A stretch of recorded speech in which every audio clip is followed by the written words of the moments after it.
So, good morning. This is Lawrence Karanikas Hartman, or Lavrendis, as we call him in Greek. And he is the owner of a winery in our region, Western Macedonia.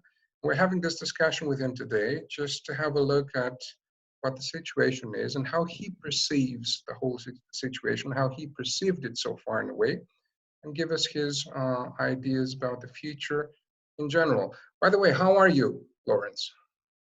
I'm fine, thank you. I'm fine, thank you. It's very hot. It's unusually hot today in Greece. There's a heat wave, and I think in Athens is going into the 40s degrees Celsius. So that's very unusual. Well, indeed it is. Okay. And we And had snow on the 1st of May. No, the 1st of April. So it was snowing. I mean, the temperatures are going all the way up and down. well, you know that It's most people abroad do not know that we do have snow in our region. They think that everybody in Greece enjoys the beach and sun all year round. Yeah. Well, let me tell you a secret. I don't think this is Greece. This is Macedonia.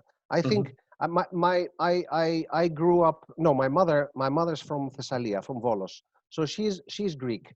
Very beautiful, sea oriented. Seafood, mezedes, ouzo, and all the mhm, things. mhm.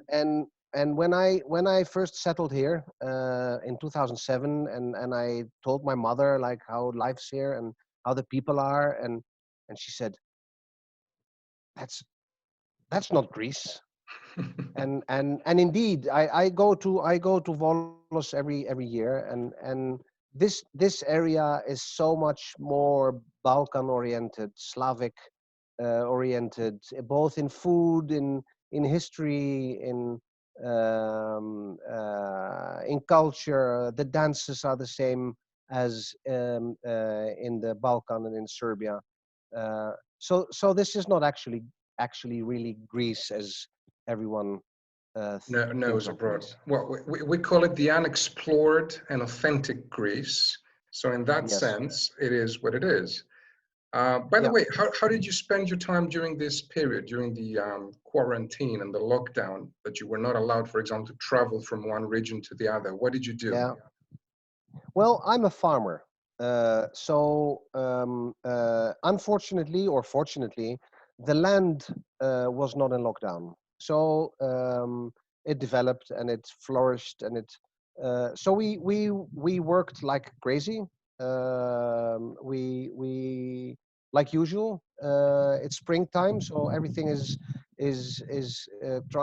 getting new energy. The sun's coming up. It's getting warmer, so the plants are coming out. The weeds, um, uh, without endless works. Mhm, mhm. So it's sort of business as usual for you without the clients in a way, right? Yes, we do the same work, but for free. Yeah. Unfortunately, or actually, it's subsidized by the banks, and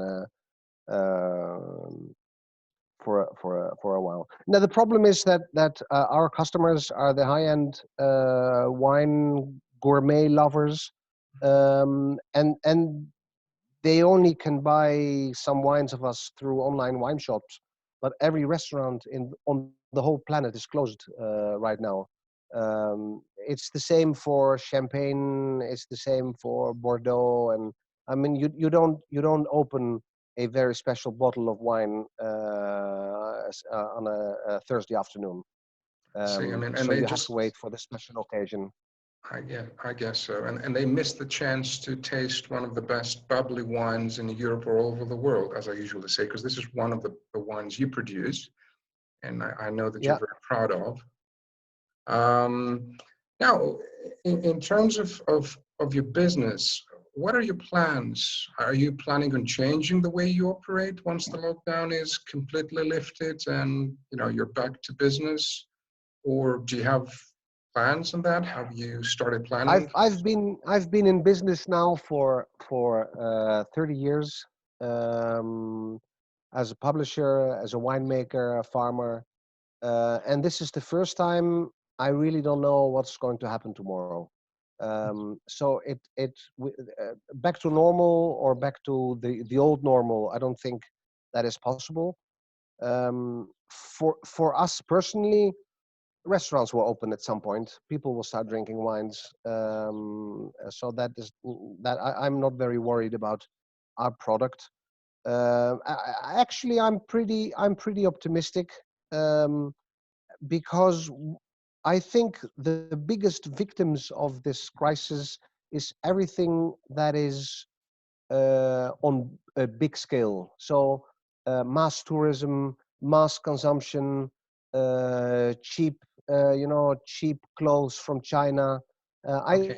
I think those are very the biggest victims, and I think we should be glad about that. I mean, it hurts. It hurts very much, and we are going through a very nasty catharsis, as they Hmm. say in Greece, an Yeah. ancient Go Greek on. word, cleansing or rejuvenation, Hmm. reorientation. And I think that is very good for our region. I think West Macedonia is not suited for mass consumption or mass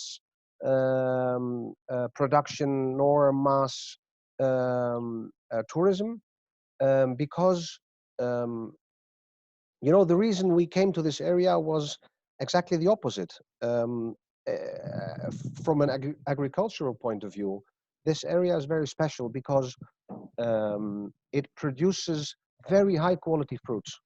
And the reason is that, as we said in the beginning, there's snow.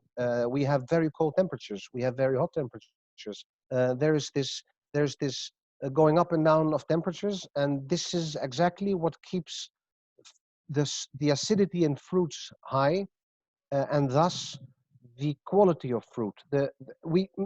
Many people, actually hardly anyone realizes that the quality of the fruit is in the acidity, in both the ripeness and the acidity. So you have to have this luscious sweetness of fruit, but without acidity, it's really flat. It's not fun to enjoy. So And what that's we what see in this makes, area, yeah, and that's what makes the whole area so unique in that sense, because the products exactly, and not and the only wine, produce, but it's yeah, and the yes, produce in the area is um, exquisite. yes, they're also expensive because the yields are very low, Hmm. which means that this area, without knowing it or without any premeditated plan, this Hmm. area is focused on high-end customers. So, Um, so that's a very good comment for my next question in a way. Sorry to interrupt, but I think you're going to yeah. be able to continue with your thoughts on this. So, if this is what the area can offer, what, why in general should a traveler, okay, choose to visit this region instead of other Oh, regions of that's very. Greece? What makes it That so is very unique? simple. Look, we tend to think that people only want to go on holidays to have a swim and to go to the sun. However, there's millions of people that go to Austria. There's millions of people that go to Switzerland in the summer. And True now that. those are very, basic German-oriented countries, very beautiful. However, this is so there's a big segment of the market that is into mountainous holidays. They go trekking, they go hiking, they go mountain biking, they go horse riding. They don't go to the sea. They don't like this mass tourism in the sea. They don't like the sand and it's too hot. I'm one of them. I don't like the beach. I don't like being like sardines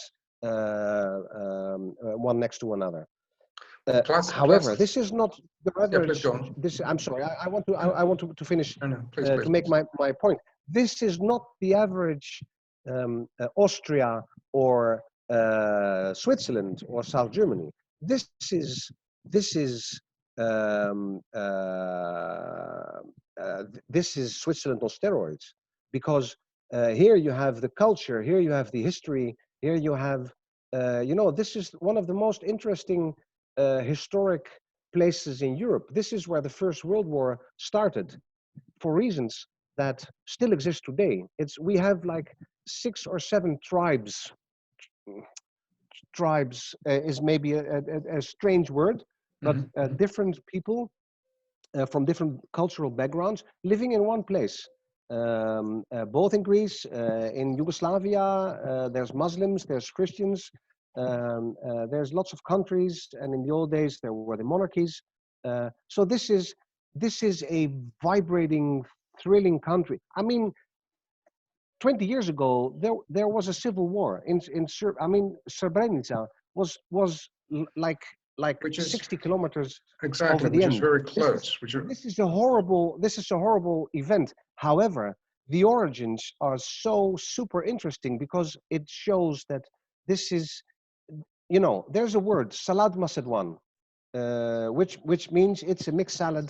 It's famous for hundreds of years in France, but it is true. And so people, I mean, you can go to Switzerland and there's no Swiss salad. There's only Swiss cheese. That's true. nice, and there's lots of it. But the variety of experiences, of foods, of tastes, of sceneries, there's nothing like this area. And I equally promote the other side of the border, which is the Republic of North Macedonia, which is the countries that are around Lake Prespon, the Prespes Lakes. Mhm. Um, Well, it's a and there's sort of a really, symbiotic. yeah, It's a sort of a symbiotic organism in a yes, sense that yes, everybody needs everybody to move forward and flourish in the future. Um, yes. And which there's historic evidence that goes back for 7,000 to 8,000 years. So this area was inhabited continuously. Mhm. There's hardly any place in Europe that has been inhabited continuously from 8,000 before Christ till today.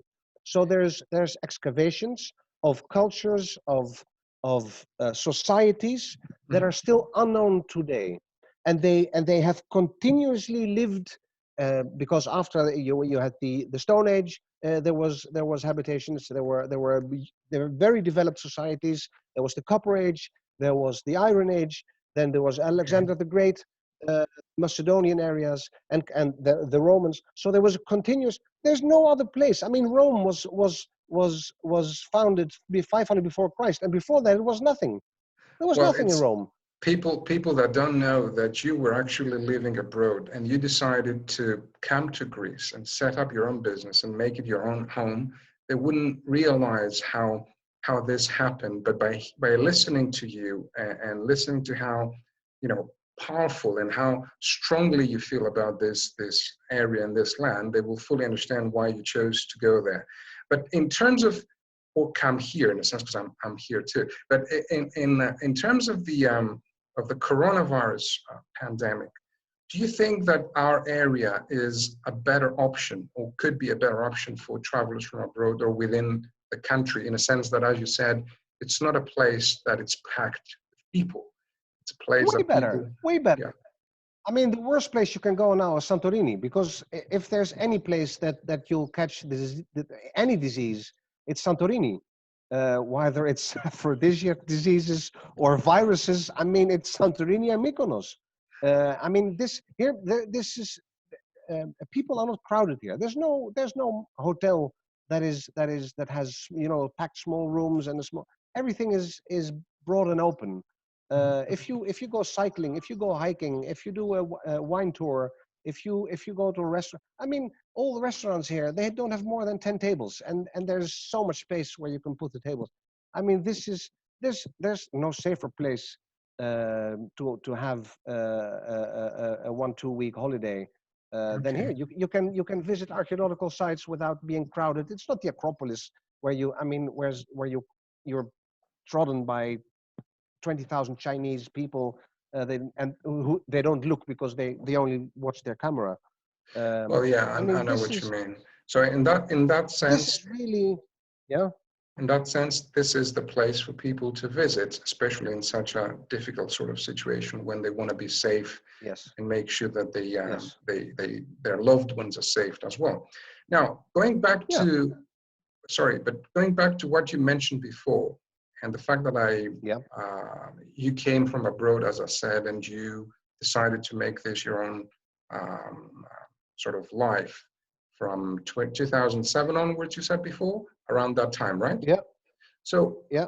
I was wondering, have you ever experienced something so powerful in this area that reaffirmed your choice to live and stay here forever? Is it something that did the trick for you, or something that clicked inside you? What was it that made you decide to live here? Look, I didn't just come here from one day to the other. So my first visit to this area was in 2003 when I was searching all over Europe to find a place where we could uh, start a quality winery, combined with some tourism, visiting and farm agrotourism. And I came to this area because, I mean, I didn't have any history in this area. As I said, my mother's from Volos, and maybe my grandfather's roots are near Kastoria, so on the highest village in Greece, in Aitomilica. But in this area, I didn't have any roots. So we visited this area, and I revisited it, and I did some winemaking for the corporation, and I came back, and I came back again, and then I realized that the people are so different than the people from my hometown, Volos, Pilio. They are very narrow-minded and hostile towards strangers, and I didn't um, feel any hostility or eagerness to rip me from my money. Or I mean, they were genuinely interested in why I came here and what I and when I said that they had this very special grape history and grape variety, instead of telling me, oh, I know that, which is sort of the standard reaction of many Greeks. Oh, I know. We have the best pita. We have the best. I mean, it's my grandmothers. We do this for 5,000 years. No, they were really interested, and they said like, so why do you think we have the best grapes? So what is it? I mean, they don't tell us this. You're the first one coming here and telling us that we have. So they were interested in and eager to meet us and to host us, and I think I have traveled all over Greece all my life because I'm 50% Greek. My mother's Greek, and there's very few places where I really experienced the meaning of the Greek word philoxenia. Um, Hospitality. yeah, hospitality.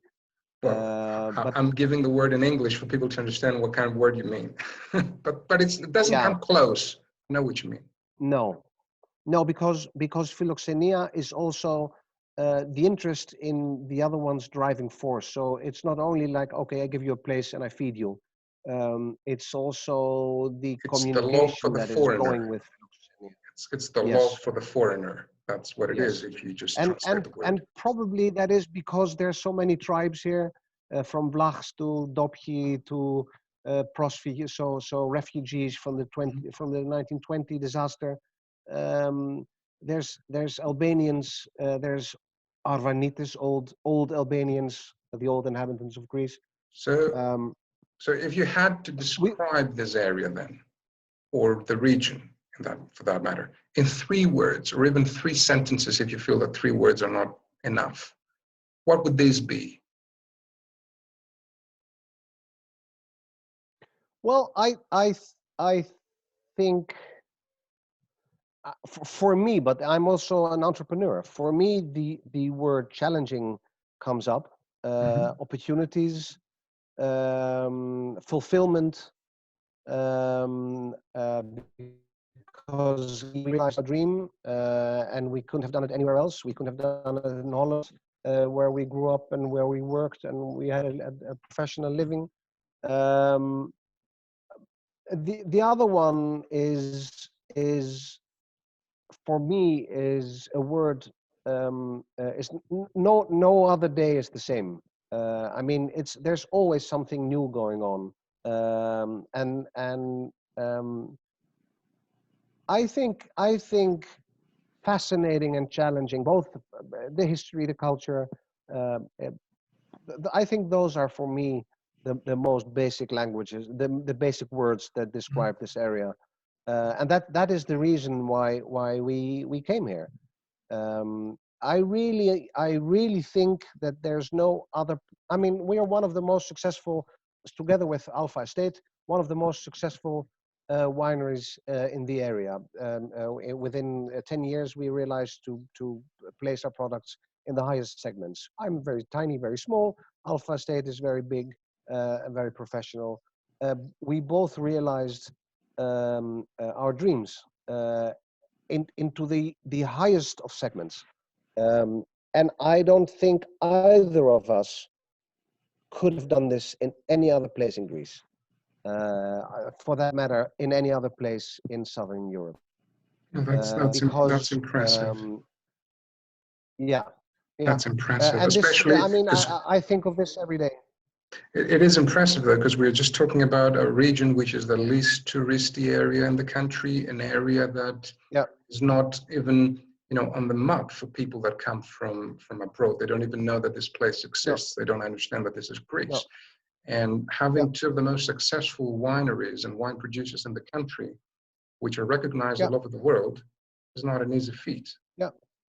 And No, and what you that's, see is that these wineries, they attract other wineries. These wineries attract restaurants, high-end restaurants. So there's people coming to this area that enjoy high-end food, and so it's gourmet people. But there's something else I didn't know. There's bird watchers.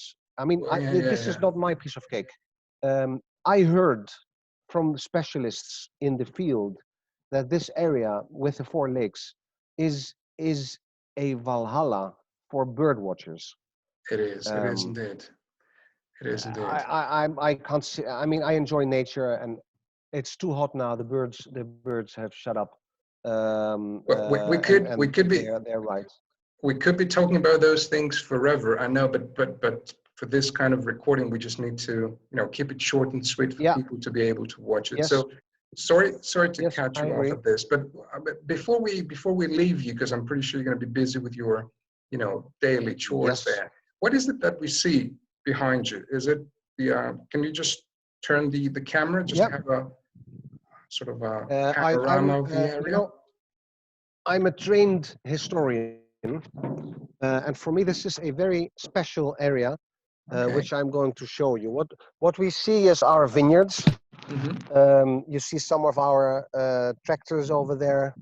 Okay. These mountains you see over there Hmm. and over there. There's still some snow on the mountains, as you see on the tops, on the hills of the mountains. These mountains protect us from the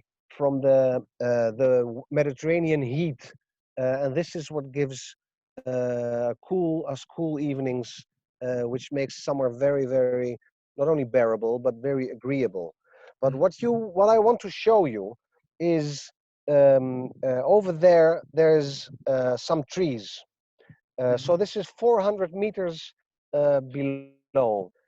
This is where we recently discovered that the ancient Egnatia, which Hmm. is the ancient highway that the Romans have built between Rome and Constantinople, and which was the connection with the Silk Route, which it was exactly over here. And they will start excavations because this is one of the few areas in this Egnatia where the stone pavement has not been affected.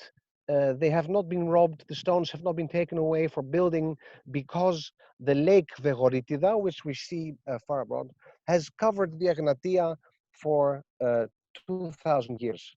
Now, So it this was is hidden. amazing. So it was hidden It and was hidden. protected in that It was sense. hidden. So for me, I'm from Holland, and the end of the first crusade was performed by North European, Northwest European noblemen. Hmm.